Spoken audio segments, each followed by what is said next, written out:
Everyone. So మేమైతే ఇక్కడ శ్రీశైలానికి start అయిపోయాము. ఫస్ట్ అయితే మా ఇంటి దగ్గర నుంచి బిరంగూడ కమాన్ దాకా ఆటో అయితే తీసుకొని వెళ్ళాము. సో మాకైతే ఎర్లీ మార్నింగ్ 7కే బస్ ఉండే. సో మేము వచ్చేసి టీఎస్ఆర్టీసీలోనే రాజధాని ఏసీ బుక్ చేసుకున్నాము. అండ్ ఇక్కడైతే మేము పులిహోర తెచ్చుకొని ఉండే టిఫిన్కి అండ్ లంచ్కి. అలా పులిహోర అయితే కానిచ్చేసాము. ఎర్లీ మార్నింగ్ తినేసి ఇంకా బాలు నేను ఇద్దరం అయితే పడుకున్నాము. సో లేచేసరికి అరౌండ్ 12 అలా అయింది. సో ఇదైతే స్నాకింగ్ టైం.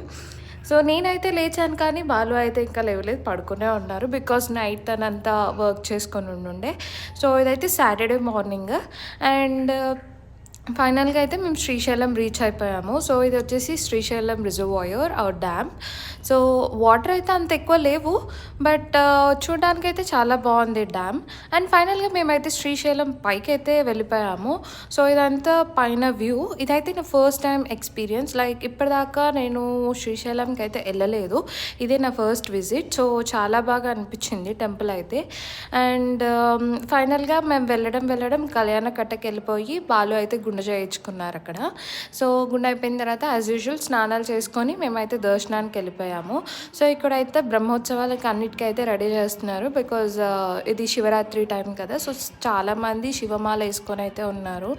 అండ్ ఫైనల్గా మా దర్శనం అయితే చాలా బాగా కంప్లీట్ అయ్యింది. అండ్ ఇక్కడ కాలినడకన కూడా చాలామంది స్వాములు అయితే వస్తున్నారు చాలా దూరం నుంచి. చాలా బాగా అనిపించింది మాకు. అండ్ ఫైనల్గా అయితే మా దర్శనం కంప్లీట్ అయిపోయిన తర్వాత అక్కడే ఏదో ఒక ఫుడ్ తినేసి మేమైతే రిటర్న్ కూడా స్టార్ట్ అయిపోయాము.